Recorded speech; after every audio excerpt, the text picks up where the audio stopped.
महर्षि भृगु ब्रह्मा जी के मानस पुत्र थे। उनकी पत्नी का नाम ख्याति था, जो दक्ष की पुत्री थी। महर्षि भृगु सप्तर्षि मंडल के एक ऋषि हैं। सावन और भाद्रपद में वे भगवान सूर्य के रथ पर सवार रहते हैं। एक बार की बात है, सरस्वती नदी के तट पर ऋषि मुनि एकत्रित होकर इस विषय पर चर्चा कर रहे थे कि ब्रह्मा जी, शिव जी और श्री विष्णु में सबसे बड़े और श्रेष्ठ कौन है। इसका कोई निष्कर्ष न निकलता देख उन्होंने त्रिदेवों की परीक्षा लेने का निश्चय किया और ब्रह्मा जी के मानस पुत्र महर्षि भृगु को इस कार्य के लिए नियुक्त किया।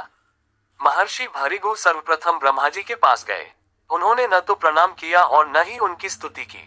यह देख ब्रह्मा जी क्रोधित हो गए। क्रोध की अधिकता से उनका मुख लाल हो गया, आंखों में अंगारे दहकने लगे। लेकिन फिर यह सोचकर कि ये उनके पुत्र हैं, उन्होंने हृदय में उठे क्रोध के आवेग को विवेक बुद्धि में दबा लिया। वहां से महर्षि भृगु कैलाश गए। देवाधिदेव भगवान महादेव ने देखा कि भृगु आ रहे हैं तो वे प्रसन्न होकर अपने आसन से उठे और उनका आलिंगन करने के लिए भुजाएं फैला दी। किंतु उनकी परीक्षा लेने के लिए भृगु मुनि उनका आलिंगन अस्वीकार करते हुए बोले, महादेव, आप सदा वेदों और धर्म की मर्यादा का उल्लंघन करते हैं। दुष्टों और पापियों को आप जो वरदान देते हैं, उनसे सृष्टि पर भयंकर संकट आ जाता है। इसलिए मैं आपका आलिंगन कदापि नहीं करूंगा। उनकी बात सुनकर भगवान शिव क्रोध से तिलमिला उठे।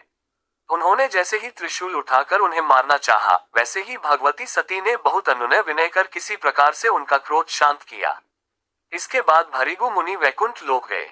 उस समय भगवान श्री विष्णु देवी लक्ष्मी की गोद में सिर रखकर लेटे थे। भृगु ने जाते ही उनके वक्ष पर एक तेज लात मारी। भक्त वत्सल भगवान विष्णु शीघ्र ही अपने आसन से उठ खड़े हुए और उन्हें प्रणाम करके उनके चरण सहलाते हुए बोले, भगवान, आपके पैर पर चोट तो नहीं लगी? कृपया इस आसन पर विश्राम कीजिए। भगवान, मुझे आपके शुभ आगमन का ज्ञान न था, इसलिए मैं आपका स्वागत नहीं कर सका। आपके चरणों का स्पर्श तीर्थों को पवित्र करने वाला है। आपके चरणों के स्पर्श से आज मैं धन्य हो गया। भगवान विष्णु का यह प्रेम व्यवहार देखकर महर्षि भृगु की आंखों से आंसू बहने लगे। उसके बाद वे ऋषि मुनियों के पास लौट आए और ब्रह्मा जी, शिव जी और श्री विष्णु के यहाँ के सभी अनुभव विस्तार से कह बताया। उनके अनुभव सुनकर सभी ऋषि मुनि बड़े हैरान हुए और उनके सभी संदेह दूर हो गए। तभी से वे भगवान विष्णु को सर्वश्रेष्ठ मानकर उनकी पूजा अर्चना करने लगे। वास्तव में उन ऋषि मुनियों ने अपने लिए नहीं, बल्कि मनुष्यों के संदेहों को मिटाने के लिए ही ऐसी लीला रची थी।